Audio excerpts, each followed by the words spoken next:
Hiya, and welcome back to Heroes Advent, the game that teaches us that Ray should probably calm down. Like, goddamn, Ray. Goddamn. Being a little shit. You need to calm down. Anyways, let's just hop right in.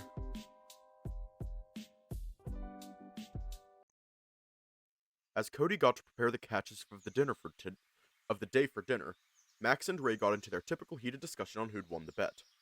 Though it wasn't long before it dawned on both the canine and the dragon that no one had brought a scale to weigh their respective catches. Wait, we did all that work for nothing. It's not nothing, Ray. We've still got plenty of meat to go around. I guess so, especially with our lucky charm on my side. Come on, Ray, give yourself some credit. You've always been good at hunting. There's no outrunning the Trailblazer. Yep, you guessed it. Still, I had some help. Dave deserves just as much praise. A team effort, then. Thanks for the venison, Dave. Wait! Don't say it like I didn't do anything either, Max.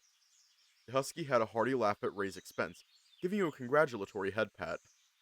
So, what do you think? Who won? I think it's fair to say we both did. How about calling it a draw? A draw, huh? Guess we should have expected this to happen. Guess so, but you gotta admit, mine's bigger. Yes, but it's not just about size, right? It's about the quality.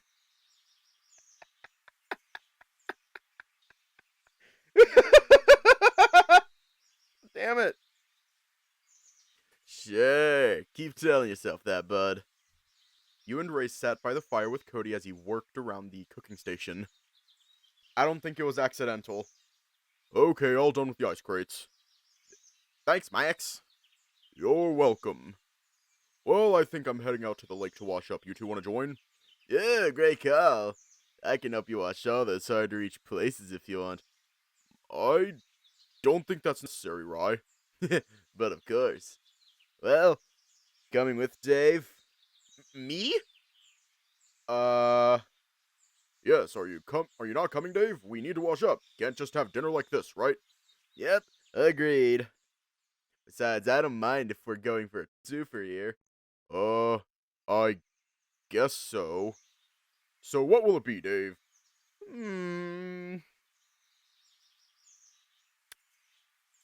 Which one?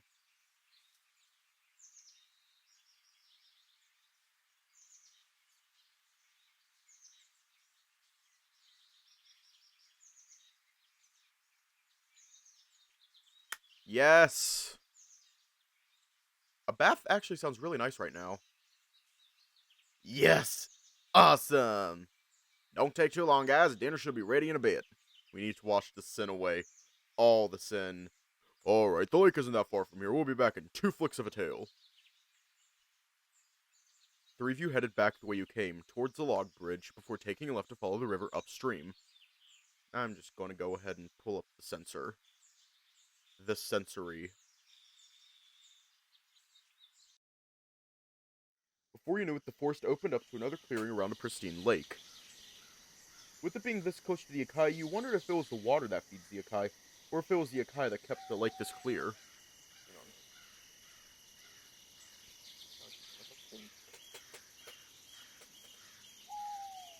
Nothing like a cold dip after a good hunt, eh, Max? A well-deserved wash before a well-earned meal.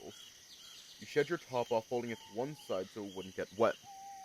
Yeah, I'm gonna take down the sensor. I think we're good.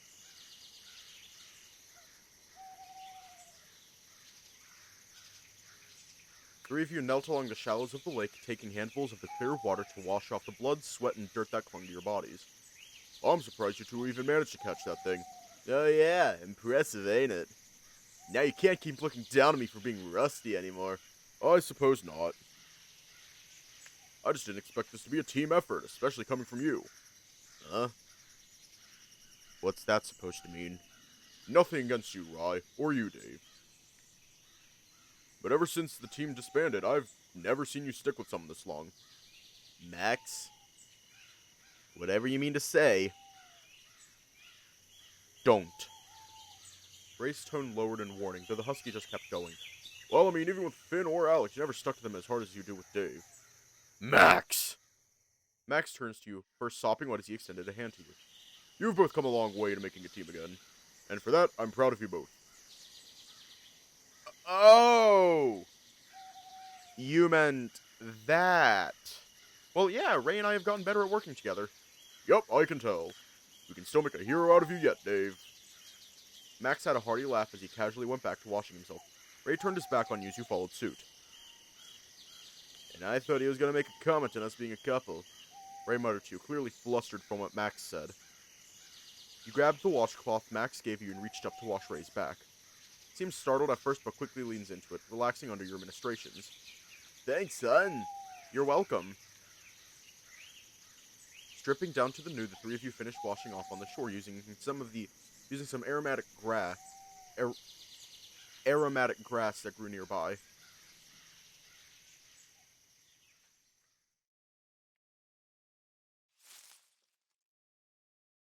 As you got back to the camp, you found that only Cody was present as he sat by the fire pit, keeping watch over the cooking pot next to him. Oh, welcome back. You guys were quick. Sorry, Cody, we were out of luck. Couldn't get a three-way going. Ray! Phrasing! Yeah, nothing like that happened, of course. Unless... What are you guys talking about? Nothing, Max. Nothing. Uh-huh. Alright. Where's Alex? Oh, he's in his tent, getting some rest for now. Must be tired from researching the Akai. No doubt, Al's got a penchant for overworking himself. Yeah. So, since you guys came back early, dinner's not quite ready yet. Not at least for half an hour.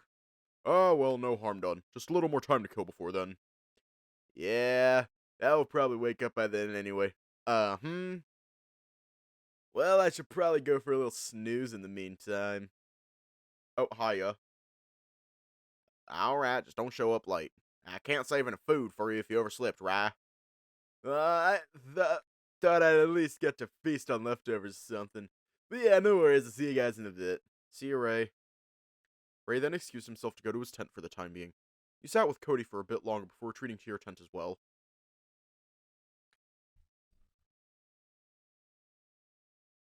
You unfurled the bedroll waiting inside, laying down upon it as you decompressed from the day's events. Staring at the canvas ceiling of the tent, you listened to the forest song, along with the distant whirring of Alex's machines and the burbling of Cody's cooking pot. Your body felt heavy, at last resting from the day's events and having a soothing bath at the lake. Your mind felt hazy as a smile spread over your muzzle, thinking back fondly over the dragon's dogged determination to pursue the ox here. His method was brash, impulsive, risky even, but the sheer tenacity he had to see it through to the end. There was something about that you couldn't help but admire. Your eyelids grew heavy as you rolled onto your side, the last conscious images conjured by your mind being the dragon's satisfied smile. No dinner. Time to eat a tree.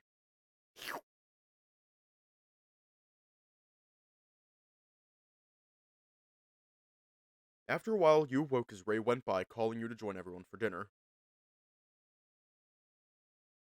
Leaving your tent, you noticed everyone already sitting by the pit while Cody stoked the fire, still preparing to serve up dinner. So, we late? Thankfully, no. You guys are right on time. Alex just woke up not too long ago, too. How's the nap, Al? Could be better. But I can't complain much. I didn't go all out on a hunting trip like you did. Yeah, that's true. Well, how are we holding up, Dave? Oh, I'm alright. You replied with a smile as you sat down beside Ray at the fire pit. The cooking pot was already set aside and the mouth-watering smell of curry was making you hungry. And you, Rye? Honestly, pretty great. Kinda miss sleeping in a tent on our old camping trips. Good to hear. What about you, Max? Where have you been? I was climbing the Akai. Whoa, doing some inspection up there? Not exactly, but sure, maybe I have. I mostly just enjoyed the view from up there and keep an eye out in case there's danger lurking around the perimeter too. You were keeping an eye out for us? He's always been the vigilant one after all. Yeah, that's Max for you. Appreciate it, guys. Well, now that we're all here, let's dig in. With a flourish, the bear plopped 5 plates with steamed rice, pouring in the steaming aromatic curry onto it as they were passed around to each of you. Alongside that, he produced a flat board of side dishes for everyone to take. Cody decided to put some Borax sausages in along with the meat Max brought back, which just enhanced the taste even better. This was looking to be quite the hearty and filling meal after all. Just like that morning, the group ate between bouts of rowdy behavior amongst themselves, mostly jokes and jabs between Max and Ray. Then came the occasional flustered quips from Alex and Cody offering everyone more food. Ray's mood seemed more animated than ever, cracking jokes and breaking into bonfire songs along with Max and Cody. You could feel a blush spreading over your face as you drink in their intoxicated positivity. Telling me a bear fried this rice? Oh, goddammit. All in all, it was a pleasant time all around.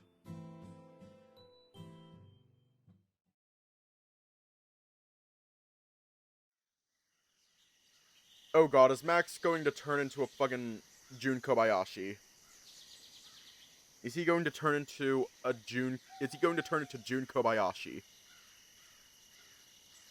Where, like, you think that he's, you know, being a little, you think he's being innocent, but then turns out he's a little shit. Swear to god, if that happens, I'm gonna fucking die. I'm gonna die laughing.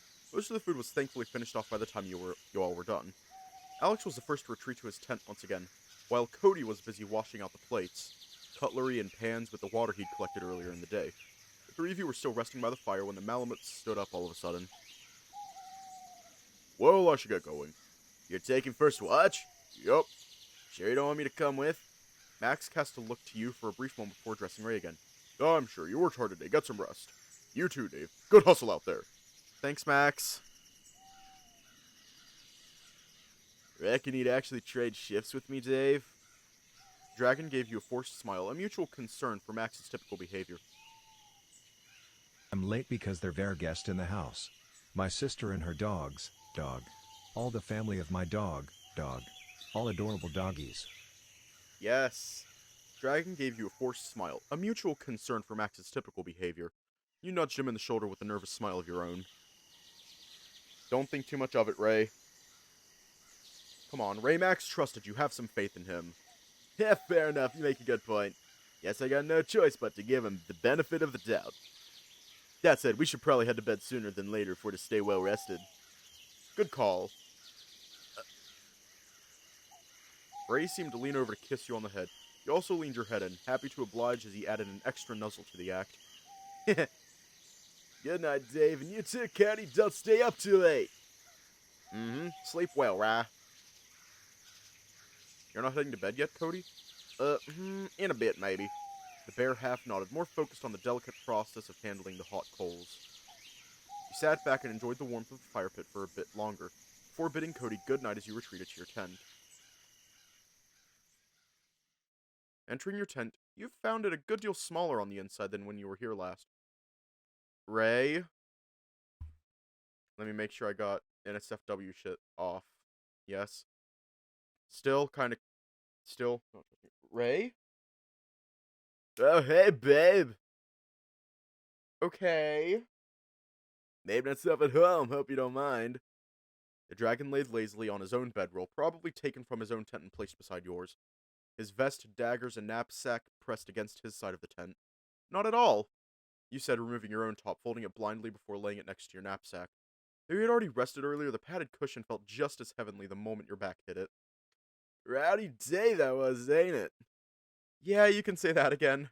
There was quite a rush going on that hunt with you, too. Right, you handled yourself pretty well out there, hun. Much better than the last time with that nether beast, at least. Heh, true that. This is different. This is an actual hunt, not a fight to stay alive. And besides, just like old times for us. Almost like nothing has changed. Well, almost. You have you with us now. Me? Yep. No matter what happens, I'm glad I got to share these moments with you, Dave. Huh. Didn't take you for a sentimentalist, Ray. What? That a bad thing? Not really. I'm just happy to be here for it, really. Yeah, I'm happy to hear. Say, Dave. Yeah? Did you, used to do things like this where you're from? Things like this? Yeah, like what we're doing here, if you still remember, I mean. Well, of course I remember. I don't have amnesia, hun. Well, Alex would have probably let us know it was something that serious. But yeah, just making sure. Why, though? Oh, it's nothing. Just what you said on the way here this morning kind of made me think about it. About my past experience and such. A lot of the things in your world aren't that different from ours. At the same time, there's a lot of things that we never had or ever dreamed of having. And honestly, it sounds way more peaceful than whatever the hell we got going on here. Well, I don't know if I ever said this. While my world hasn't been under any kind of world-ending assault, it wasn't all that peaceful either. Oh, what's going on over there? All sorts of things, hun. I remember still hearing news about that all the time. Even with all the advancements we made, hunger and poverty still exists everywhere in the world. At the same time, countries still go to war with each other for some political reasons people like you and me won't really understand. And on top of that, the environment has been progressively getting worse. Natural disasters still claim many lives everywhere, every year. So that's how it is, huh? That actually sounds very much like how things are in this continent. But even if it's too good to be true, I bet you could still have a nice quiet life over there. Unlike here. Jeez, Ray, you make it sound like you just want to leave this place behind. I won't lie. Sometimes I do. He rolled over to look at Ray, his face scrunched up in consternation. He reached for his hand as he accepted it quietly, his face relaxing as his fingers intertwined with yours. Talk with me, hun. What's up? Well, I mean, look at me. I ran away from Cody, hid out of Finn's, preferred being in the Sky Garden most of the time. Fastest runner in the guild for a reason. He gave a bitter laugh, swallowing back equally biting words. I wish we could all just leave this god's forsaken stupid war behind. You squeezed his hand firmly. He squeezed back harder, almost like a stressed toy, until he eventually calmed down. I used to think that way too, hun. A lot. You placed your other hand over his, clasping it between them. When I was a kid at the orphanage, when the caretaker would ignore me, when I used to get bullied, when the uni coursework got too much, I used to retreat into other worlds, a world like this one, with people like you. Like Max, Cody, and Alex. Dave, don't you fucking dare! How would have given anything to leave back then. And in the end, I still had to go back. And you know what? Yeah. I came back stronger. I just needed some time to recover. Actually, yeah, which one is it? Because I might have read it personally. I wasn't weak, things just got too much all at once. Or, like, I looked into reading it. Ray turned to you, letting off a playful scoff as he cupped your cheek in his other hand. Not everyone can just go to other worlds on a whim, Dave. No, but we can still forget our problems, even if it's only for a little while. You closed the gap in between as you locked lips with the dragon, rubbing up against him. You rolled over your back, facing his as you fit perfectly against him, like a little spoon to his big spoon. With his hands clasped over your stomach, you both chuckled, exchanging tales of distant places from different times, regaling him with the cities and towns you'd been in since the orphanage. He told tales of the cities beyond Crystal Coast, from the sprawling marshes and woodlands towns of the west to the riverside and coastal villages of the east. Those were all places he was fortunate enough to visit as a dragon child, places that neither of you were sure you'd ever get to return to, now that the corruption had clasped down hard. Though that somber fact never got the chance to settle, as the jokes, banter, and teasing remarks took you both away from the moment. You weren't home, you weren't in Arborea, you weren't anywhere, simply existed in a moment in time with Ray, and even as you returned to the abyss of slumber, it was with the rosy glow of red before it returned to black. Oh, I actually never heard of that. For that, you were more than happy, and you were certain the dragon also shared the sentiment. Wait, whoa, whoa, whoa, whoa, whoa.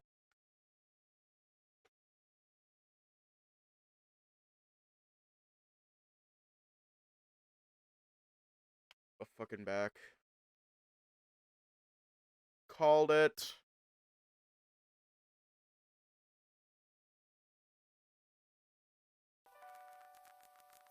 And you already know what we gotta do. You already know, and I'm gonna go ahead and fix it. Let me just...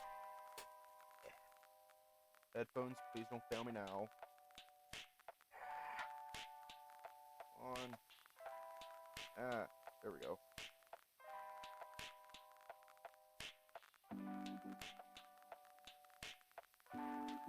And okay.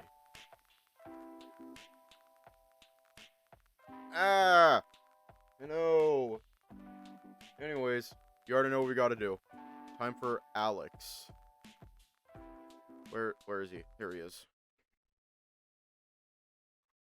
And, yeah, always tinkering away with something in his lab. Even if he's inside all day, it's like he could never sit still. The kitten that chases the glimmer of crystals overfilling his belly. She giggled, the faint aroma of her cooking wafting across her nose before dissipating just as suddenly. So, can you not summon them like you do me? I know! The kitty cat. Festin. Dave, are you up yet? Oh, Alex, I was just about done getting ready.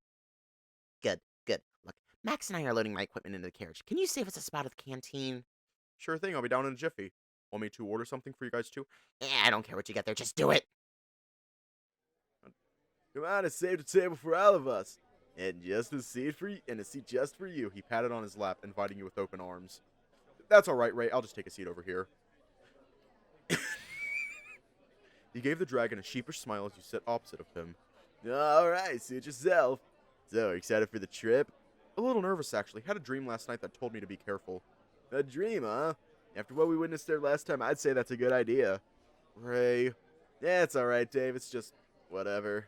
Oh, they're here. Tansai helped me prepare the ingredients last night. We just barely managed to rush this morning. Well, right, well, thanks, Sen. It's a pleasure. We're just going to be holding down control a lot. Helped yourself to a few pancakes when you noticed Alex had stopped eating entirely. Lynx was still tapping away at the phone and another device you recognized from the lab. Alex, the food will get cold if you leave it in the syrup like that. Did you say something, Dave? What's got you so distracted? Oh, just trying to sort out some last-minute notes before we head out. You were talking about that earlier. Did something happen? Right. The previous evening there must have been some minor system crash that completely corrupted all the data transfers I left queued up. I know! I completely... Wait, am I in the Cleave Discord? Is there a Cleave Discord server? Fuck. Did it get updated and I didn't know? Shit. Right. Yeah. Damn, all of them? Unfortunately, it usually takes a few hours to get everything set up. If it doesn't finish before we leave, I'll have to manually set it up once we get there. Well, as long as you can still do what you need to do there, right? Yeah, there's no problem about that. Just make things go quicker if it's ready before we leave.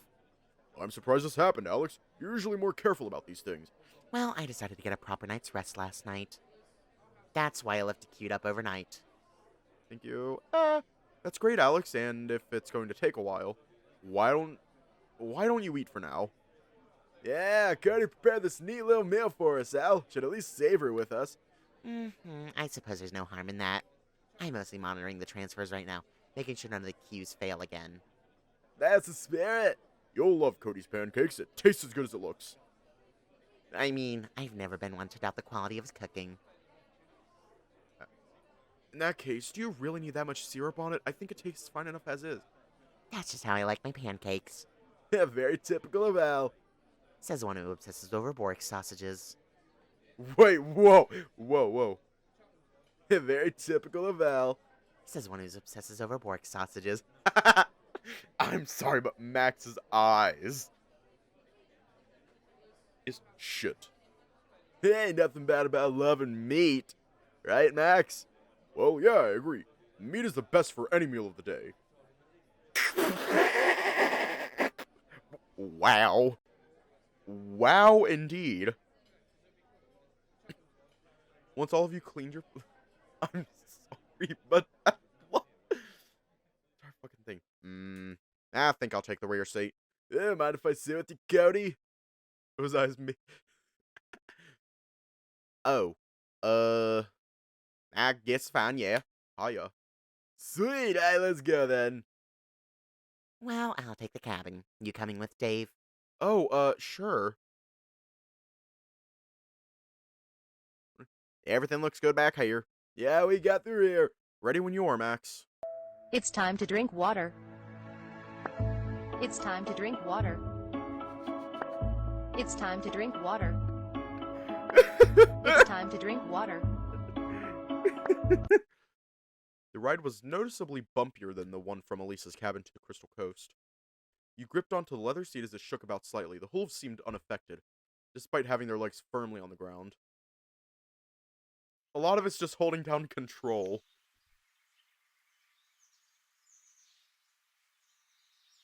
I've met, I think, yeah, unless you're Walter.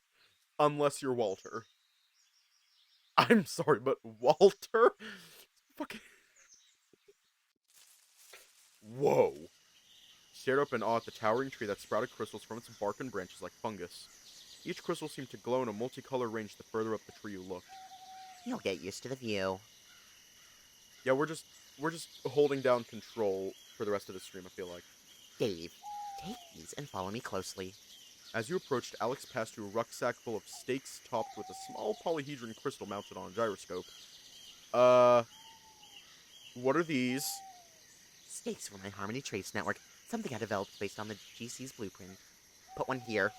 Alex gestured to an arbitrary point on the ground near one of the tree's roots, pounding in the stake firmly in place. So, how do these things work, actually? You still remember how mage functions, don't you? They're like wavelengths, right? We're going to become the hero speed running, yes. More or less. The Yokai and the GC function on one such wavelength we can harmonize. We call harmony. It attunes to the other crystal elements and rejects everything that can't harmonize with it, such as nether and nether-infected creatures. One here. You pounded another stake in the ground. Since we cannot sample the tree directly or rely on man-made schematics like the GC, we need to do some prep work by setting up a resonance grid. Didn't you ask Max and Ray to get samples from the tree, though? I did. And like normal flora, sometimes crystals lose luster like a tree branch that inevitably dries up, so it's necessary to cut them down. At least that's what Ray's told me based on his gardening experience. One more here. You stuck another stake in the ground as directed. So, what does the resonance grid do? Well, it's supposed to act like a multi-armed balance, if that makes sense to you. Alex lets out an exaggerated sigh before giving you an amused smirk. The Yokai should be able to maintain resonance with each marker, meaning it should all stay in balance. Like a market scale. If there's something wrong with the Yokai, or if there's dissonance, it will result in the natural repellent failing. He only pointed to the spot next to you as you complied wordlessly. That's also what keeps all the crystal technology within the city working as efficiently as it does, sharing your resonance with the GC. So, what does that mean for the GC itself? That's what we're here to find out. Okay. You and Alex finished planting the rest of the stakes, going over to his portable lab setup to calibrate the markers as the lynx began taking the tree's readings.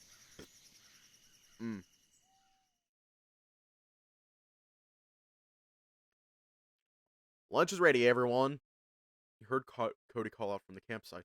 Nice about time. I was feeling peckish. You and Alex dropped what you were doing and gathered around the fire pit. Just like him, you were also feeling hungry despite the hearty breakfast you had. You took a seat on one of the crates that used to house Alex's equipment, while Max and Alex sat nearby. As Ray returned from his surveillance and sat down close by, Cody began serving you all lunch.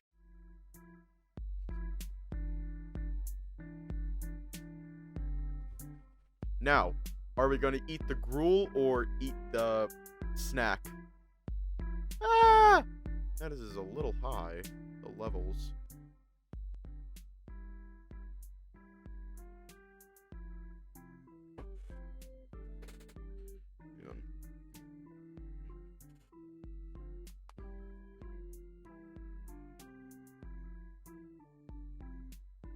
Okay.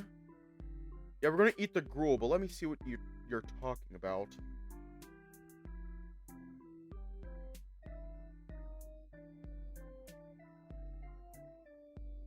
You decided to set the bars aside for the moment as you took up the bowl while it was still warm. Scooping a serving into your spoon, couldn't help but fixate on how the whole white glob just jiggled ominously as you bring it to your mouth. You had to hold back your gag reflex as the slimy texture clumped into the roof of your mouth like some kind of demonic peanut butter. Wait, what?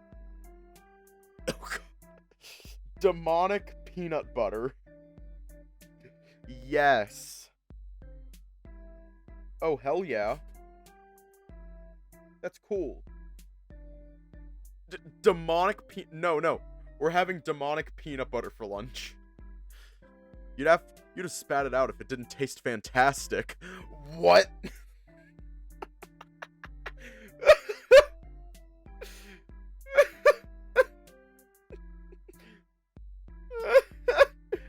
I'm sorry, demonic peanut butter that tastes fantastic.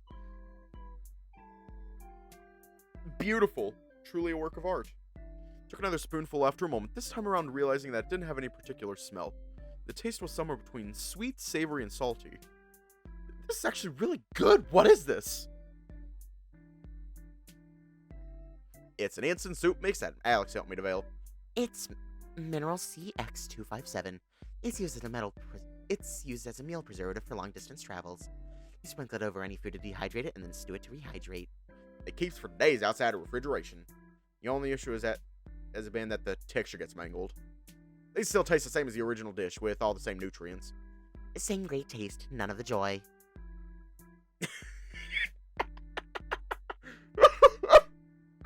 Yes! Same great taste, none of the joy. Maybe someday we'll get it right. Until then, you'll just have to make it fresh for us. I guess there's no helping it. Gruel. It's no longer gruel. It is now demonic peanut butter.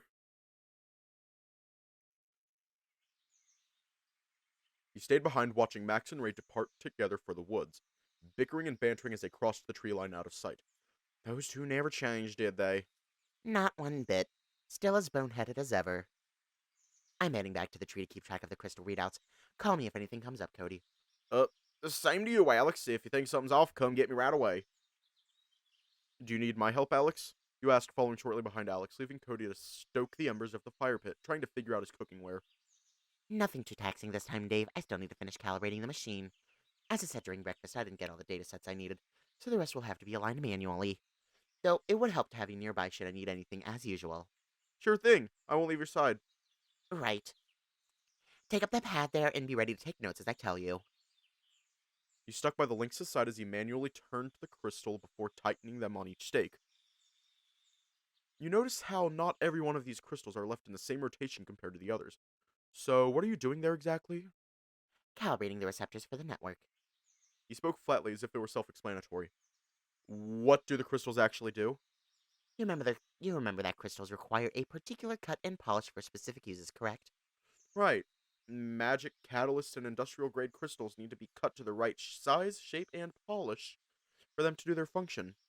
Didn't think you'd still remember. Yes, the crystals inside these nodes are actually throwaway crystals that could not be cut into usable states. Their structure is too unstable and cannot be resonated with each other for extended periods of time. Are they that useless that they'd break otherwise? Thankfully, nothing too volatile. However, their conductive coefficient is too low, meaning that arborians and machines would need to frequently re-resonate with the crystals. That's just highly inefficient and inopportune, but they aren't entirely without uses. These stake things? We do have multiple other applications for them. However, for today's purposes, yes. These crystals have been cut to maximize its resonant sensitivity to every element, depending on the rotation and facing of the crystal. That's what I'm doing right now. Huh? Yeah.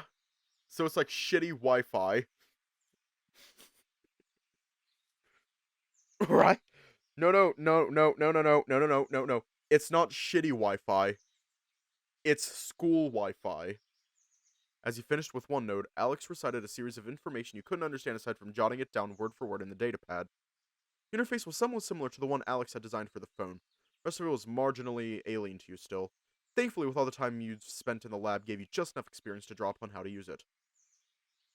The rest of the nodes went about the same. You stood by silently as Alex would manually turn the gyros to the proper orientation. Once they had all been set up, you both returned to the campsite, whereupon Alex booted up the machine he had brought from the lab. Afterwards, a screen popped up with all the readings from the nodes coming in. And that's it. Wait, that's all we needed to do? Yes, now all that's left was watch the readings, and wait until a pattern emerges. That's it? The world of science isn't always adventurous, Dave. There's going to be days where you just sit around and parse data all day long. See, my school's Wi-Fi was decent until more than 3 people were on it. Then it would shit itself. Like, it was constantly bringing in, like, maybe 10 megabytes download, 5 megabytes upload, which it does what it needs to do, which is, like, research and shit, assuming the IP address didn't fucking shit itself, which was common. Oh, sorry, I had to sneeze, and I cut it off at the wrong time. Sorry. There are going to be days where you just sit around and parse data all day long. Uh-huh. You spent the next few minutes documenting the readings, the symbols and graphs on the screen only vaguely making sense to you. With everything that you'd come to understand, you started musing along aloud to Alex. You said that the Akai works in a similar way to the GC, that my elemental power is similar to them, right, Alex? Alex didn't tear his eyes away from the monitor as he responded. In theory, the purifying nature of ether comes from its ability to influence the elements into its harmonic state. None too dissimilar to nether corruption, the element is left unaffected, but its state are turned dissonant as opposed to harmonic. Alex pointed to the monitor for you to look at the fluctuating graphs. The Akai in the GC has the ability to resonate with every element at once. It's this that we call an elemental harmony. Like in music where the instruments play together. You could put it that way. Historians argue that the crystal resonance actually influenced early music in Arborea, though that avenue has already been explored, and it turns out that music doesn't actually influence magic crystals. All the actual resonance required is outside the audible range. And that's what mage is for. Correct. So how can it... I mean, we resonate with everything. Well, your powers are only a fraction as strong as the synthetic ethers that the tree and GC provide, so you can only resonate with one elemental at a time. Here, try resonating with this. He held up one of the nodes you had planted around the Akai's roots earlier. Do I just do what I did last time? Yes, exactly as you've done before. Focus on the crystal on the tip and extend your mage field towards it. You did as you were told, closing your eyes and focusing on the crystal in Alex's hand. You hesitated for a moment, recalling the disturbing images you saw when resonating with Alex. Wait, when I resonate with you, I have to picture what I know about you? How do I do that with the crystal? I'll let you test for yourself. Alex gives you a smug smile with a twinkle of curiosity in his eyes, tail lazily lashing behind him as he awaits. And this is how we die.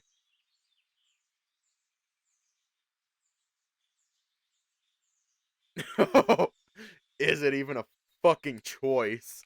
Is it even a fucking choice here? I'm gonna save real quick. Is it even a fucking choice? Festin! We can envision Festin. We gotta go with the cheddar. Gotta go with cheddar for dinner. Fucking cheddar! You thought back to the...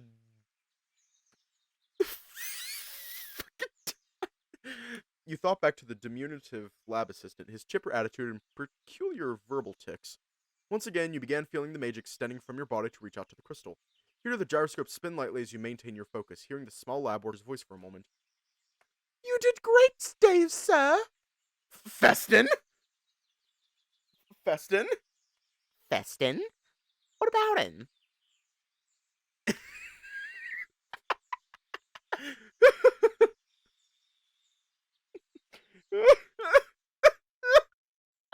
God damn it, shut up, dinner.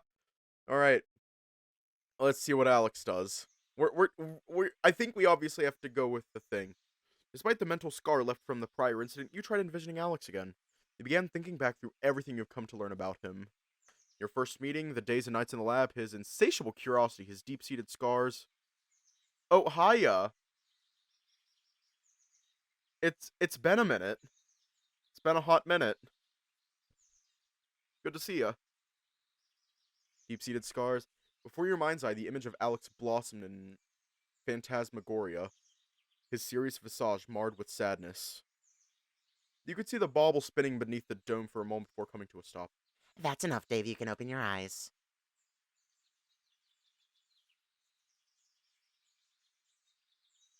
You withdrew your hand, not feeling any different like when you resonated with Alex during the training session. What did that do? Take a look for yourself. He gestured you with he handed you the node, two indicators showing where the gyro had been locked in place. Aside from the orientation of the crystal, there wasn't much you could tell from it. It moved? I know. Same to you. Same to you. Indeed, it did. The orientation it landed on is the electric element. I can surmise what you used as your catalyst, but regardless, it appears that you can adapt to other elementals without the need for direct influence from them. Okay, do we want to see what resonating with the crystal does?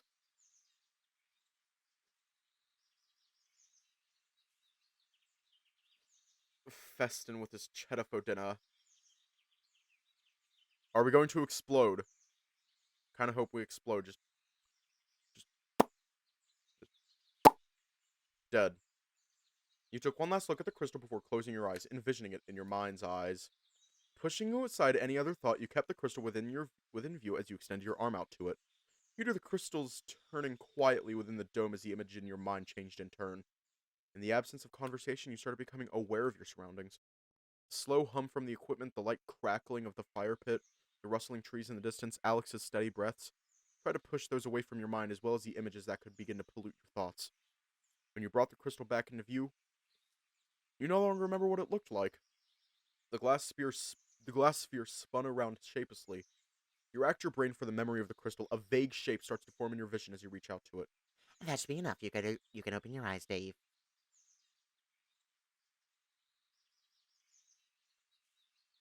How'd I do? Great! See for yourself. He handed you the note, two indicators showing where the gyro had been locked in place. Aside from the orientation of the crystal, there wasn't much you could tell from it. It moved? Indeed, it did. Who did you envision? No one, it just focused on the crystal on its own. Interesting.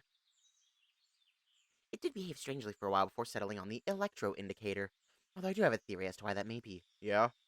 There was an old theory on sympathetic resonance. People existed in harmony before the creation of the Guardian Crystal. Our mage fields aren't strong enough to cast magics of other elements we're not attuned to, though we still influence the world around us, though more than our magic, but being in each other's presence. You've probably had time to absorb trace amounts of others' mage recently. That's right, we hadn't actually talked that much since I first got here. After touching the GC was when I started moving as a group. When we started moving as a group. Precisely. Invaluable as always, my loyal test subject. Glad I could give you some ideas, Alex. But why did it do that? Remember how I said these garbage crystals aren't without their uses? They can still be utilized for identification purposes. Normally the guild uses them to help develop new members as Fochi by gauging their elemental affinities. Other times we use them to identify crystals in the field to make sure we exercise caution when approaching them. Haphazard handling of identified raw elemental crystals can cause an energy burst if not handled properly. Is that the same power that Ray has? Yes, Ray possesses specific attunement to the vibrations of crystals. Most dragons do, akin to Max's elemental sense of smell. I don't know. Like, if we go back... Actually, I am curious. Because if it gives us Alex points, then we're sticking with Alex. Please give us Alex points. Should still be 26. No, it doesn't give us any Alex points. Does not give us Alex points.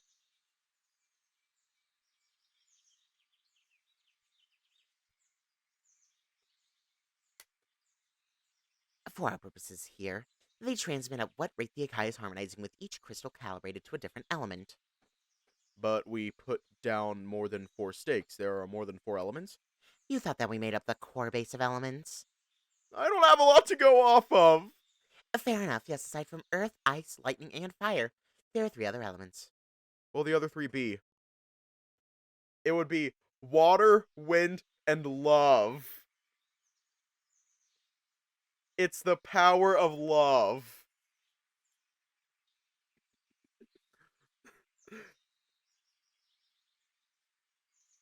Water, earth, fire, air, water, wind, and darkness.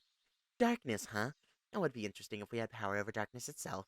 And Dave's tears.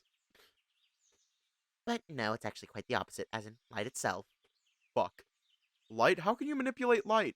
In the same way one might command wind. Light photons are a perceivable and controllable thing, like air particles through a vent. Or a mirror reflecting light. To be clear, I'm not that familiar myself. The amount of light users is staggeringly small as it is. Not that they'd even offer themselves up for sciences either way. Why is that? Is light magic sacred? No, far from it. Light users don't typically care for extraneous motivations. Hang on, I dropped something.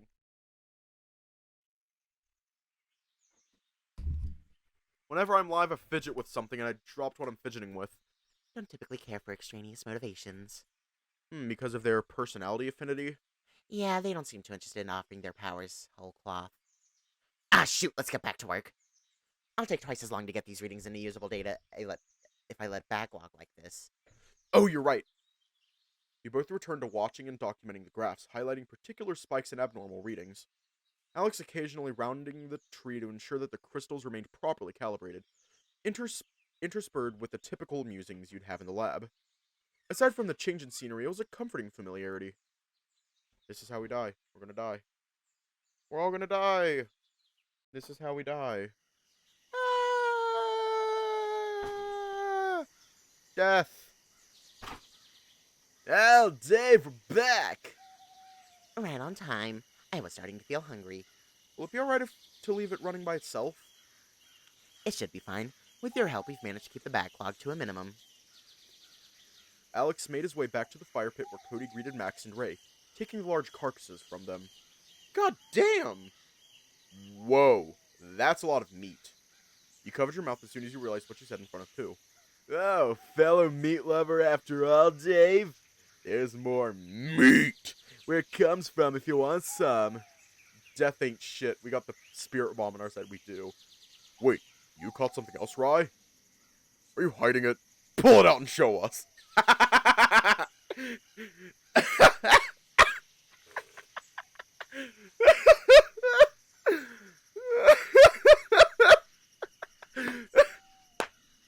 That is a real knee slapper. That is a real knee slapper right there. What? Wait, you want my meat too, Max? Finally figured out what you were missing out on, huh? I'm sorry, but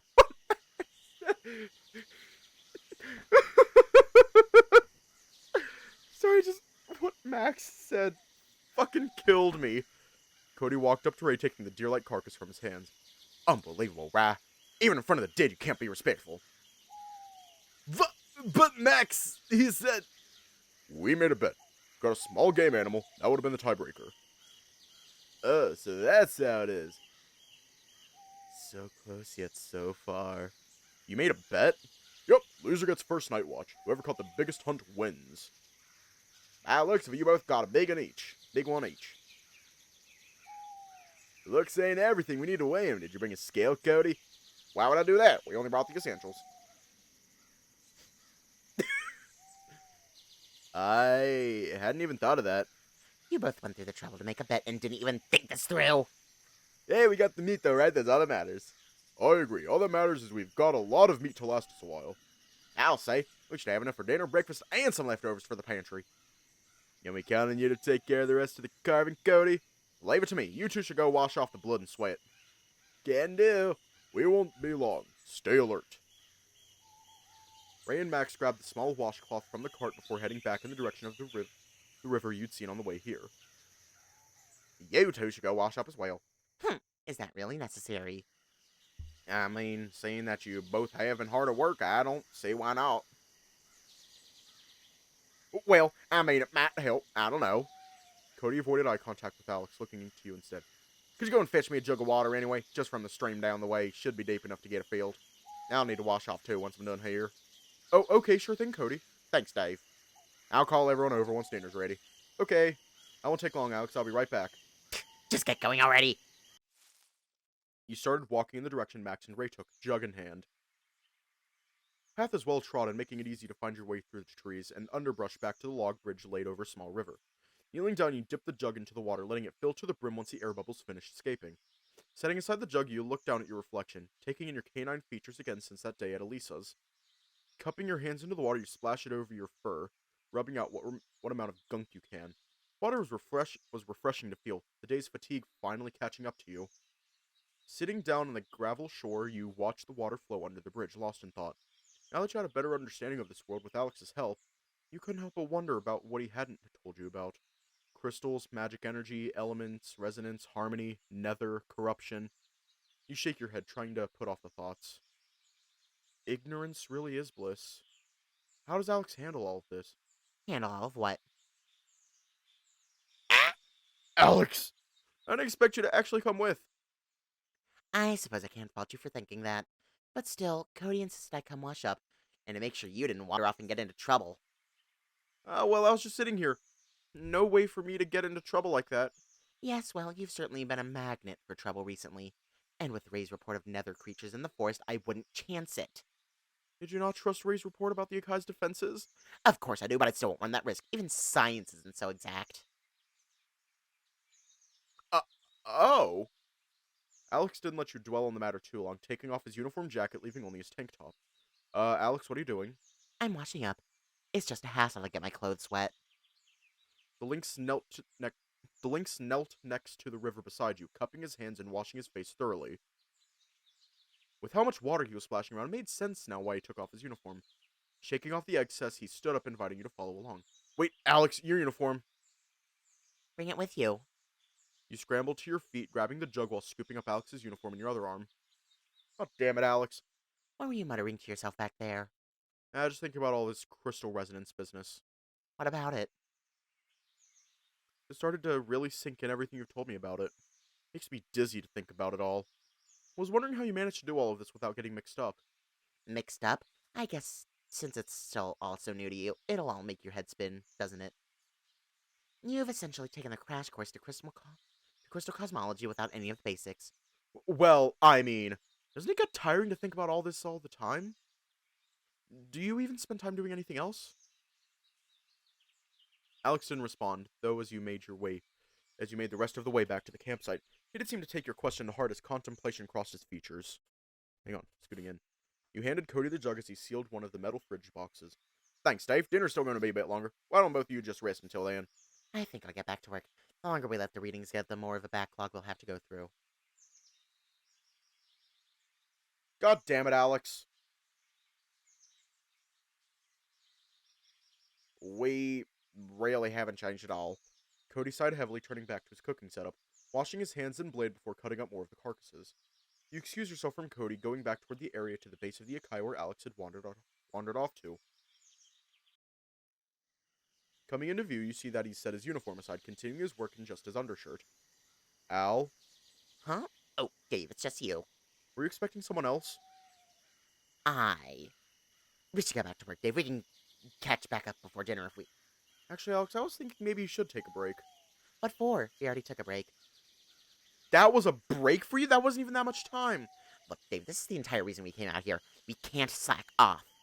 It's not slacking off, Alex. It's taking a rest. Come on. You attempted to pull the tablet from his hands. He held onto it, more out of a fear of it falling and hitting the ground than of you taking it. You gripped it firmly, reassuring him that it won't fall as you finally let go. Set the tablet inside the tent, which was set up almost adjacent to the machine on top of one of his equipment crates. What's gotten into you? We were having fun a while ago and suddenly you're all cold again? Alex winced, avoiding looking you in the eye.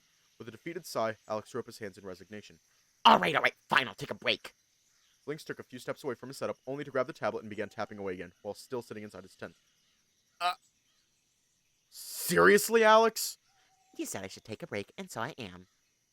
Don't you want to get away from all this machinery, though? I fail to see your reasoning, Dave. I'm in my element, Dave. Why don't you get away from it for a while? We do this every day. Alex opened his mouth to argue before thinking better of it. Fine, what would you suggest? Well, he looked around the campsite thinking of what best way to pull the lynx away from his work. Why don't we go sit over by the tree line? Why all the way out there? So you can put as much distance between you and work as possible, Alex. You took Alex's hand and tugged for him to follow you.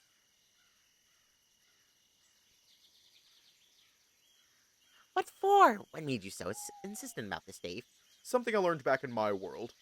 People would go out camping to get away from technology in the city. It was called tech detoxing. And what good does that do? Why would you need to go away from technology? Just try it while we're here. This looks like a perfect spot. You let go of Alex's hand sitting down at the base of the tree. He gave you a fixed look as you pat the dirt beside him for him to sit with you. He rolled his eyes but still complied, having already followed you this far. Now what? Now you just take it all in. The lynx looked around you as if trying to figure out what you were referring to specifically. It's just the forest, Dave. What is there to take in? The forest, that's really all there is to it. The two of you sat in silence for a while, listening to the sound of nature, the gentle thrum of the Akai's barrier compared to the one in town. You closed your eyes, taking it in, recalling how you and Carl would have days walking around the college's parks when you grew tired of staring at screens all day. It had actually been something the elderly orphanage caretaker had pushed onto you and the children a lot. While he did limit the amount of time you could all watch television, he would also urge you all to play outside. It wasn't something you and Carl did too often, sometimes preferring to stay inside to play with the donated toys. You had both still remembered his words, getting some time away from assignments, online drama, or a hobby that had turned stressful. The sound of shuffling got your attention, thinking Alex had gotten up to go back to camp. This is so boring. I should have brought my pillow from the tent. Could at least lay down on it. No, if you want to lay down, could just use my lap. Your lap? Are you serious? Yeah, go ahead, I don't mind. Fine. But only because you're offering. Don't start complaining if you regret it now. Sure.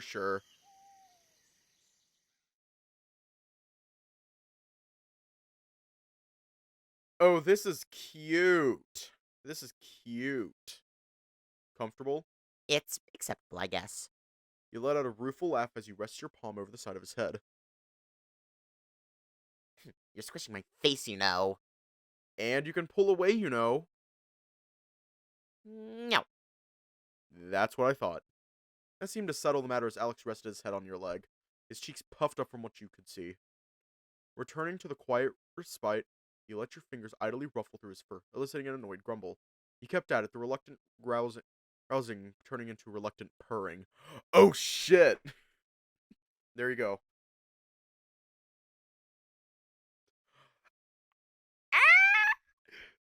Yes! Yes! This is glorious! His body's tension loosened as the weight on your leg felt softer, his posture looser as he leaned into your touch. In that moment, you seem to forget everything, focusing on the purring under your hand. I will! Just wanting to keep him placid and satisfied for as long as possible. Dave. Yeah? Thanks. This is nicer than I thought. Want to stop a bit for the ads? Want to break from the ads?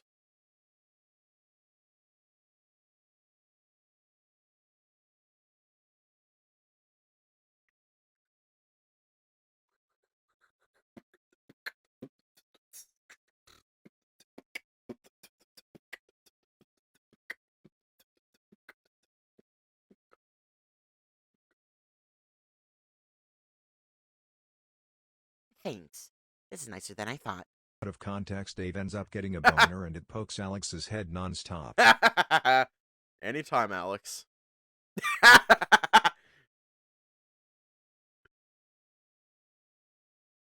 The lynx busied his idle hands while he laid on you, scratching at the healthy grass beneath you.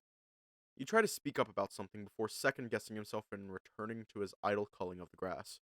You hadn't even noticed the sun going down behind you, or the repeated calls to dinner until someone came to get you. So this is where you two lovebirds have been, huh? Oh. Hey, Ray. Rye? Whoa there, sorry for scaring you, Al. Cody's been calling you two for dinner for a while, started making us worry. Right. Dinner. I completely forgot. I'll say, you seemed really into whatever it is you guys were doing. Whatever it is you thought it wasn't that! It wasn't you two cuddling and petting, was it something more spicy before I got here? Rye? Every single time. Alex left in a huff, trying to push Ray aside with the dragon only getting nudged as the lynx made his way back to camp. Come on, Al, I was joking! He called out to the feline, trying to hold back his laughter with a snort. You made way to follow after Alex, only to be caught by the dragon's arm. Hey, Dave! I want to talk to you real quick. Huh? What is it, Ray? The dragon took you by the shoulders, leveling to see you eye to eye. You'd never seen the dragon this serious out of the blue before, not since the incident the week prior. If you plan on getting closer to Alex, I want you to be serious about him.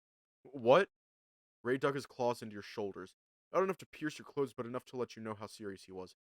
Alex, is important to all of us. I won't forgive you if you hurt him. Got it? Of course I do. I'm not just yanking him around. Well, for what it's worth, I'll hold you to that, Dave. Come on, we can't let Cody's cooking go to waste. Fresh meat is best enjoyed hot.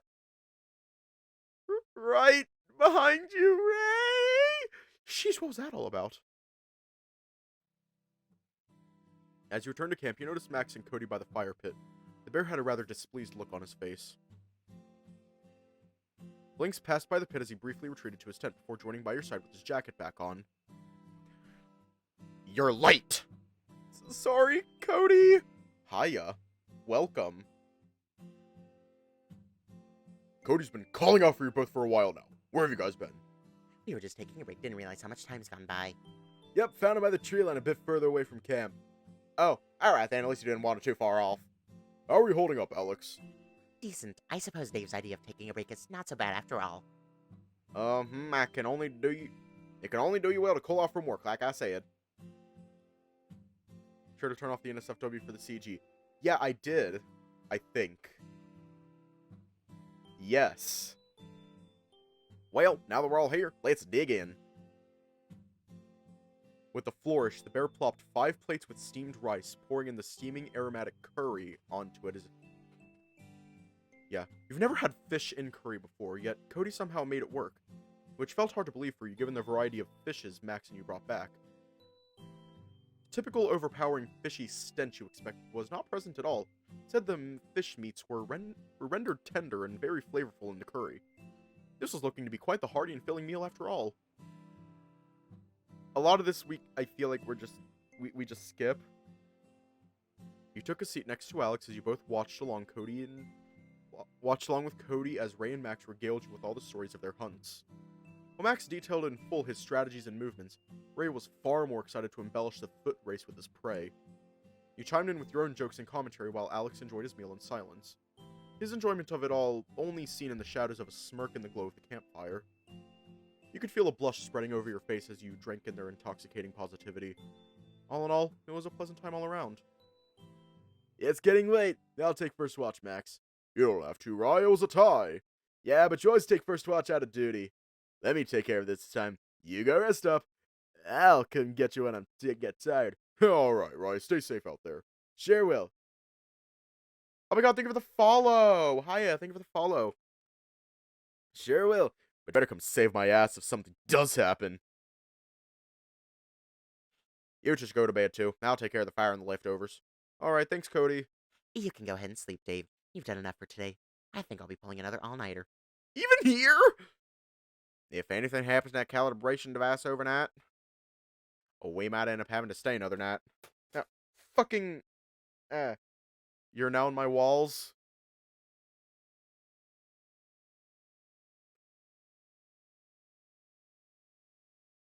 Okay, well, I hope you find that 3DS game that I lost, like, 7 years ago.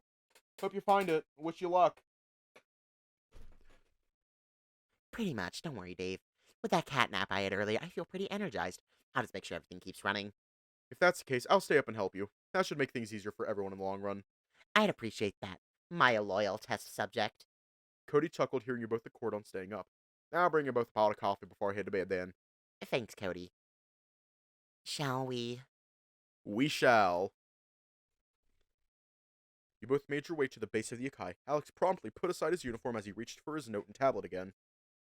Why don't you bring your bedroll over here? You want to put our beds together? Oh my god. Oh my god. Put our Minecraft beds together. How scandalous. Yes, that way we can both be near in the event something happens. Something? Like what? Something. Less questions, more actions. If you say so, Alex. You headed back to your tent to grab the bedroll before returning to Alex's, who was already monitoring the machines once again. Placing the bedroll close by his, you quickly joined the Lynx in resuming work as he passed the tablet to you to take more notes. You both worked diligently for what felt like hours into the night. Alex seemed pleased with all the findings, even if you couldn't make heads or tails of what anything meant. Eventually, you said goodnight to him as you felt your entire weight crashing against your bedroll, falling asleep seconds after. And we passed the fuck out. death.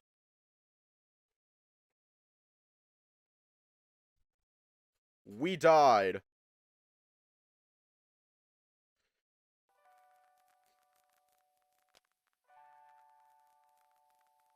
I know! He's just a soft little kitty cat. So fucking wholesome. Makes my heart melt.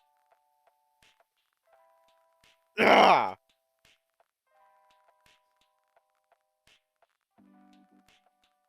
I just wanna pick him up, give him a little cuddle. I wanna pick him up, give him a little cuddle.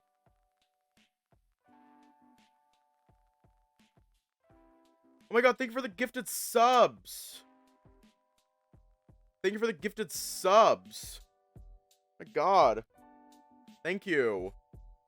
No, I'm gonna pick him up, give him a little hug, and then I'm gonna smash his face in.